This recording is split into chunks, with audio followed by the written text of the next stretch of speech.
Buenos días, queridos oyentes de la Radio María, bienvenidos a Conversión y Santidad de la mano de Benedicto XVI.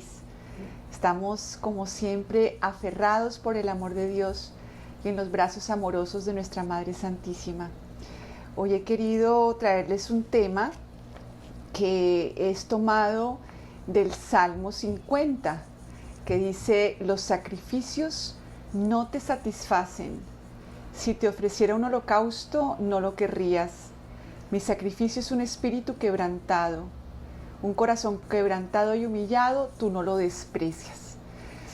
¿Por qué este tema? Porque en realidad el culto a Dios es finalmente el objetivo de nuestra vida. En El espíritu de la liturgia, un libro maravilloso del Papa Benedicto que les recomiendo muchísimo, él habla justamente de eso, que en el Éxodo 7:16, Moisés le dice al faraón: deja partir a mi pueblo para que me dé culto en el desierto. Entonces, la naturaleza del culto Moisés no lo puede negociar, solamente puede plantearle la propia revelación, el mismo Dios. Es decir, es Dios el que quiere liberar al pueblo elegido para poder realizar ese culto que le es agradable. Es el culto el que aparece como única meta del Éxodo y únicamente puede realizarse conforme a la medida divina, una medida que está fuera de las reglas de todo lo que nosotros hayamos podido calcular o planear. Israel sale de Egipto, dice el Papa Benedicto, no para ser un pueblo como todos los demás, sale para dar culto a Dios. La tierra prometida es entregada para que sea el lugar del culto al Dios verdadero. Es auténtico don esta tierra prometida solo si Dios reina en ella, si es el espacio de la obediencia en el que se hace la voluntad de Dios, de modo que dé pie para que surja la existencia humana verdadera. Entonces el Israel peregrino no sabía qué clase de sacrificio quería Dios, porque finalmente Dios es quien establece cuál es el culto que le agrada. Y eso es importante, pienso, que tenerlo claro, porque realmente el ser humano siempre ha sido y ha mostrado ser un ser religioso que de alguna manera tiende a reconocer que debe haber un Dios que es el que creó todo. Pero durante muchos siglos los seres humanos trataban de rendir culto a ese Dios desconocido y siempre ofreciéndole sacrificios, siempre como ofreciéndole algo para que ese Dios estuviera tranquilo, estuviera contento. Entonces, digamos que el cristianismo cambia completamente, nos da una imagen diferente de Dios y por lo tanto también una imagen diferente de cuál es el culto que Dios requiere. Yo pienso que en el futuro iremos poco a poco estudiando el espíritu de la liturgia, porque es una belleza, porque finalmente en los sacramentos es donde el culto cristiano se convierte en cuerpo y sangre, en algo realmente muy concreto, en donde nosotros simplemente somos invitados a participar. Pero también el 7 de enero del 2009, el Papa, que llevaba un tiempo ya hablando de San Pablo, nos habla exactamente de este tema. Entonces nos dice que ha llegado el tiempo del verdadero culto. Finalmente el cristianismo es el lugar que no es algo, sino que es alguien que nos requiere a nosotros mismos la entrega de nuestra persona, no un culto de cosas, un culto de plegarias simplemente, o un culto de sacrificios, de ayunos, de ejercicios espirituales.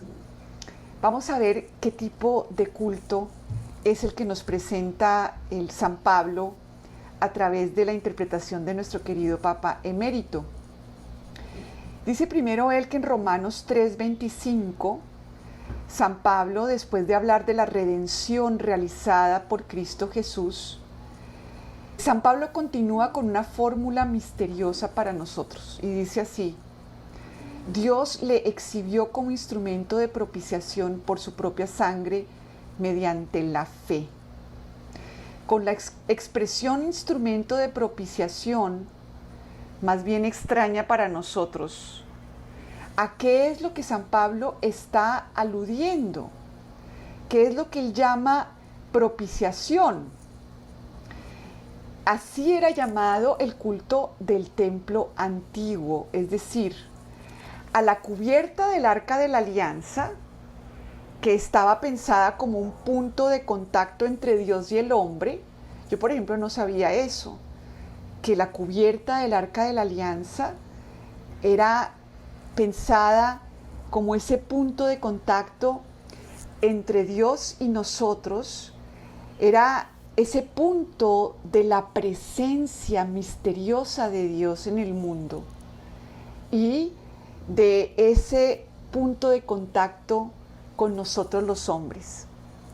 Entonces, esta palabra propiciatoria, que es como reparatoria, en el gran día de la reconciliación que los judíos celebraban, se asperjaba con la sangre de animales sacrificados, sangre que simbólicamente ponía los pecados del año transcurrido en contacto con Dios. Y así los pecados arrojados al abismo de la bondad divina quedaban como absorbidos por la fuerza de Dios, superados, perdonados, y la vida volvía a comenzar. Entonces, fijémonos que en este culto que rendían los judíos, en este día propiciatorio del sacrificio, los hombres no le estaban ofreciendo a Dios actos buenos o sacrificios de su bondad y de su perfección. Había una conciencia de que los actos humanos siempre están de alguna manera contaminados y que solamente al ponerlos en contacto con Dios es que pueden ser superados.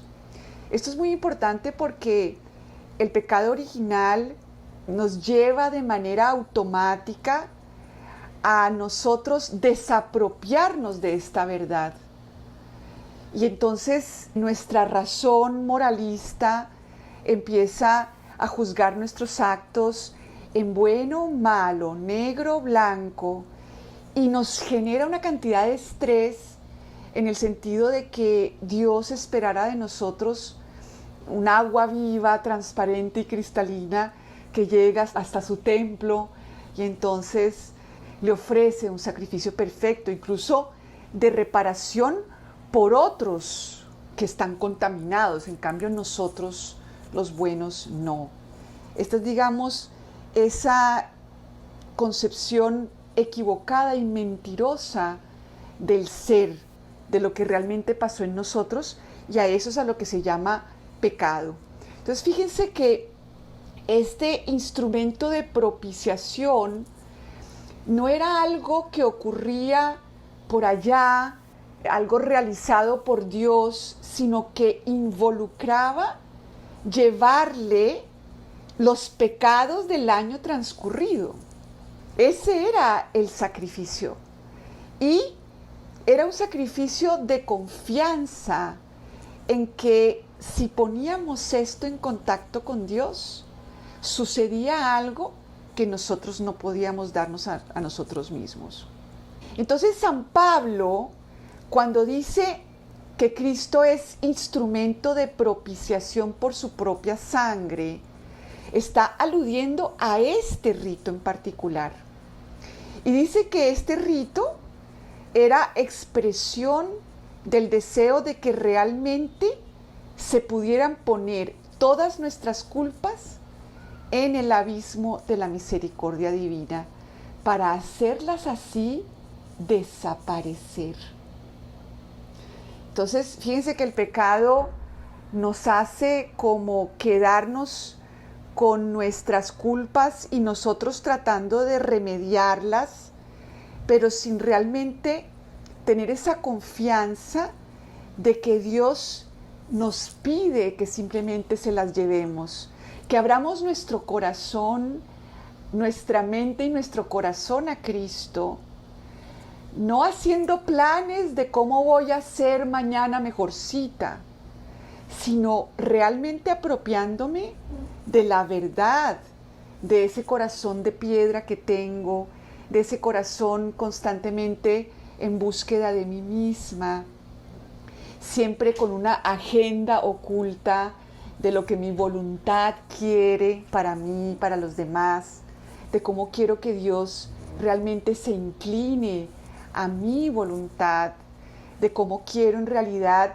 forzar la realidad para que sea como yo quiero, forzar a los demás para que sean como yo quiero, y realmente no aceptarme como soy, con esas sombras que realmente son parte de mí, digamos con ese Caín que es parte de todos nosotros. No hay entre la humanidad un Abel y un Caín. Entonces unos somos Abel y otros son Caín. Entonces Abel, el bueno, pide por los malos que son Caín. Fíjense que, por ejemplo, todos los santos tienen esa conciencia de que en nosotros existen los dos juntos. Y otra cosa es que no querramos ver que en nosotros existe esa sombra, ese egoísmo, esa tendencia a replegarnos en lo que vemos, a tener nuestros propios objetivos fuera del culto a Dios. Tenemos muchos objetivos. Realmente no creo que uno se dedique desde que amanece a ver cómo es el culto que voy a rendirle hoy a Dios y que ese sea el objetivo de mi día. Estamos muy preocupados con nuestras cosas temporales.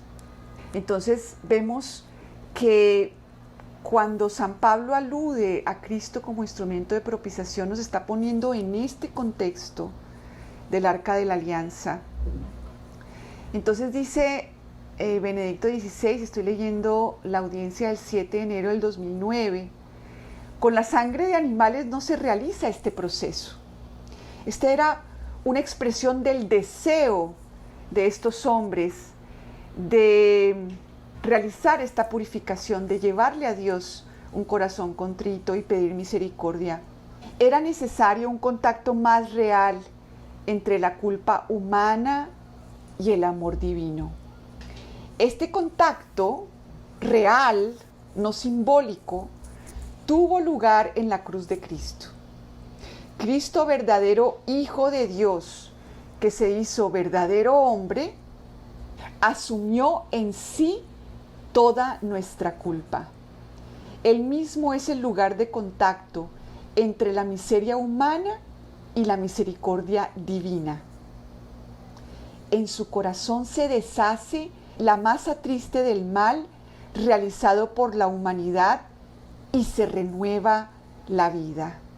Este es el sacrificio de propiciación, es decir, es ese contacto que todo lo humano tiene realmente con Dios a través de la cruz de Cristo. En la cruz de Cristo, Él está realmente asumiendo nuestra culpa. ¿Y cuál es nuestra culpa?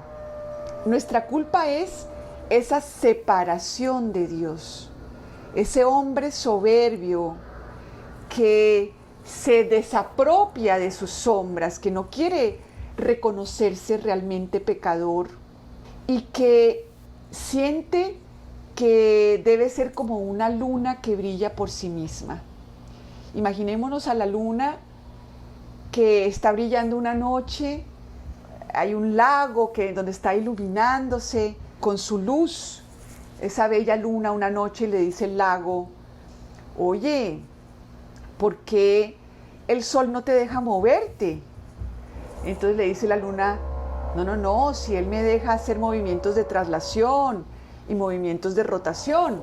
Lo que me dijo el sol es que no me vaya detrás totalmente de la tierra, porque entonces no voy a poder recibir su luz, que es de la cual yo recibo mi luz, porque soy dependiente del sol.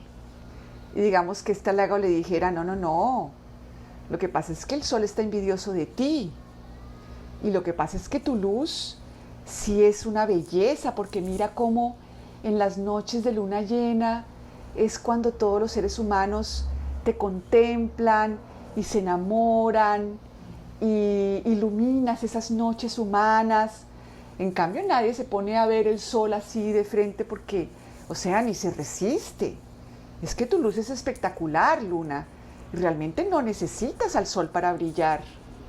Tú puedes irte allá donde dice el sol que no vayas, porque allá vas a brillar más por ti misma. Ese es el pecado original, esa es esa tentación.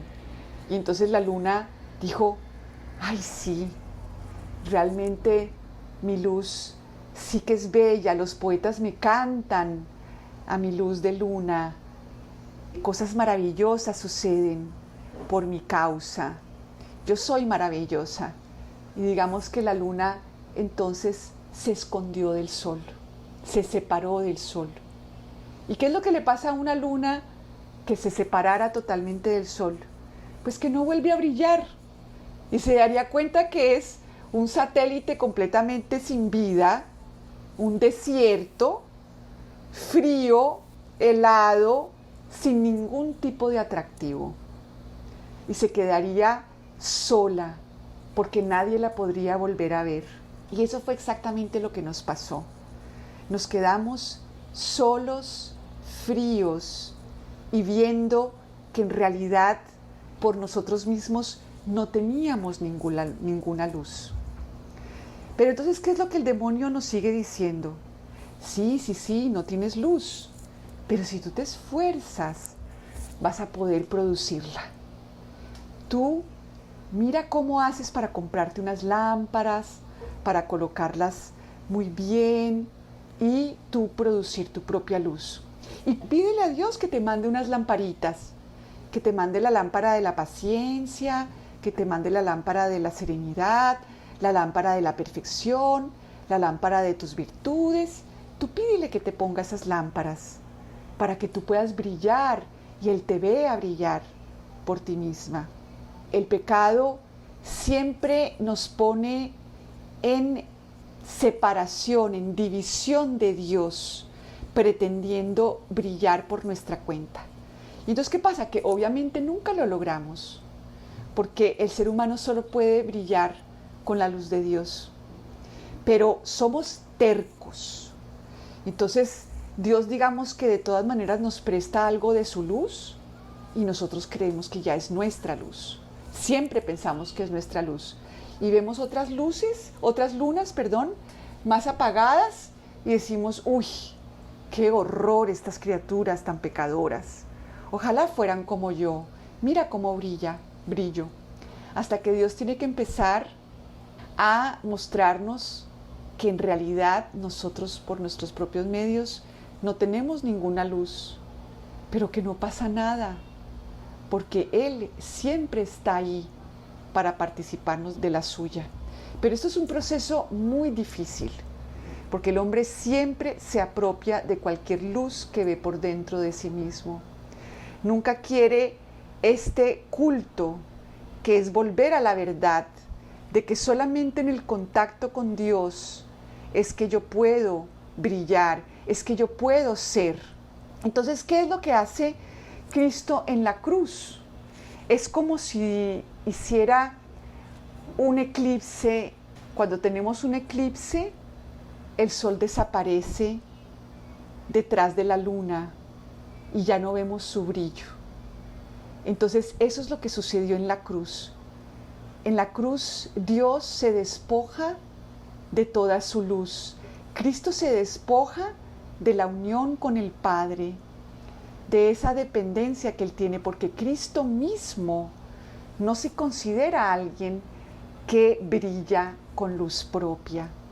Y en ese sentido, en eso consiste la imitación de Cristo, en que nosotros por fin reconozcamos, contritos, que hemos querido brillar con luz propia.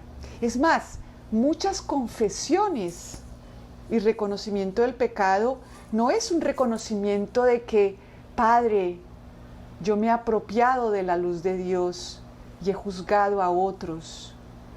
Yo me he sentido mejor que los demás. Yo vivo preocupada por mi perfección. Vivo todo el tiempo comparándome con ideales. Y cuando veo que no brillo con mi luz, entonces me quiero morir y me deprimo. Porque realmente no me quiero como lo que soy. No me quiero como una luna que depende del sol. Yo me quiero como un sol mismo. Yo quiero ser el sol. Y entonces me deprimo porque no soy el sol. Y ese es mi pecado. Ese es mi problema. Entonces en la cruz, Cristo está tomando toda la oscuridad de esa luna, todo ese frío, ese dolor de sentirse separada del sol. Dios mío, ¿por qué me has abandonado?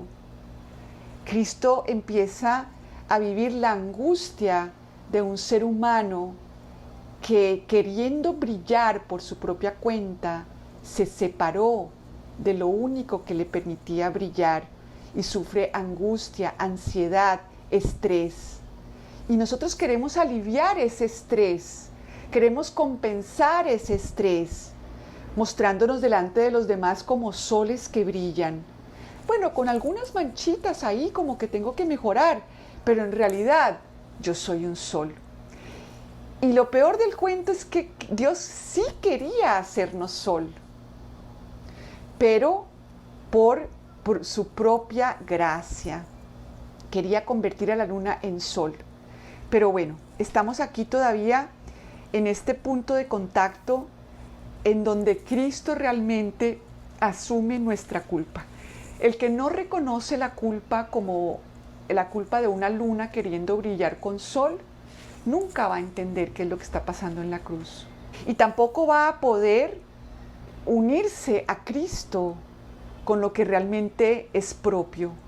Es decir, esta tendencia que tiene muchos síntomas, como les decía, el estrés, la ansiedad, la depresión, el desprecio de mí mismo, el desprecio de los demás, el sentirme mejor que los demás, el sentirme peor que los demás, el exigirle a nuestros hijos que sean perfectos sin hablarles de Dios y de que dependen de Dios y de que pueden ir delante de Dios siendo lunas sin brillo para recibir de Dios todo el brillo. No, nosotros le exigimos a nuestros hijos que sean sol. Es muy importante este tipo de conciencia de pecado.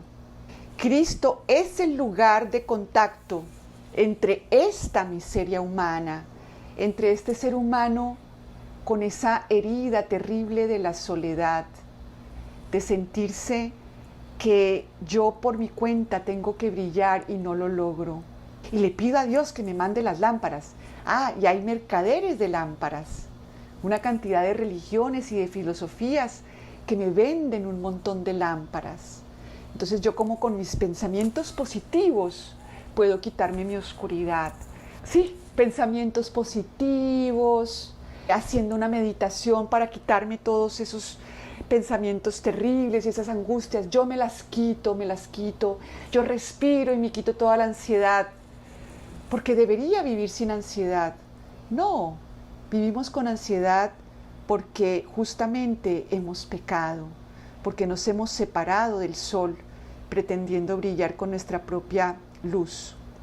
Entonces, revelando esto, San Pablo nos dice, con la cruz de Cristo, el acto supremo del amor divino, convertido en amor humano, terminó el antiguo culto con sacrificios de animales en el templo de Jerusalén.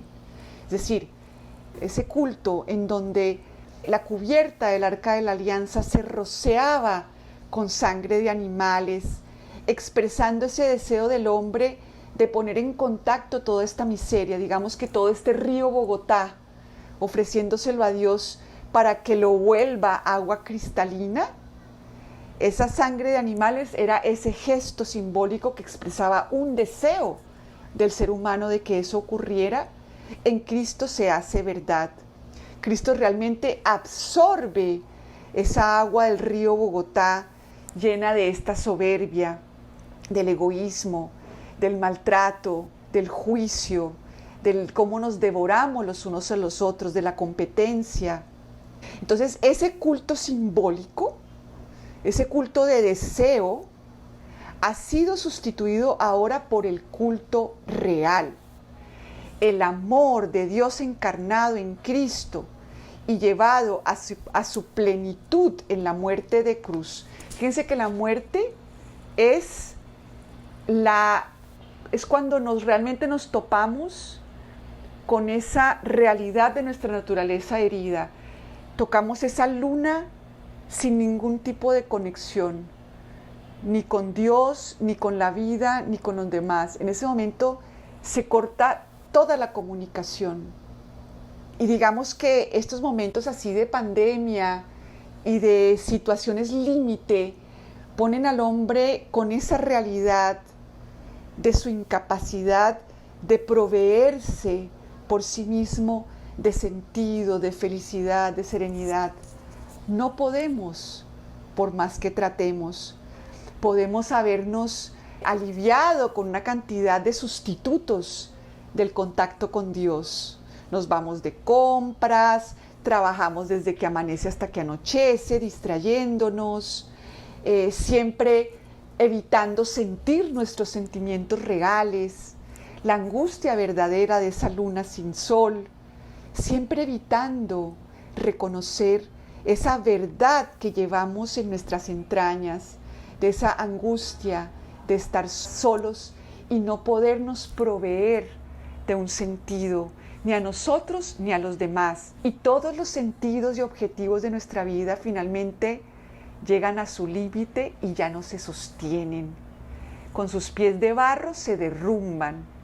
Y ahí es el momento en donde yo o me convierto con contrición y reconozco delante de Dios que he buscado aliviar y compensar esa herida por mi propia cuenta, o me vuelvo contra Dios como si fuera su culpa, o evado tomando, con las drogas, con estados completamente de rabia y de rencor y de resentimiento, como si los demás tuvieran la culpa de que yo no me he unido a Dios y que por eso estoy amargada.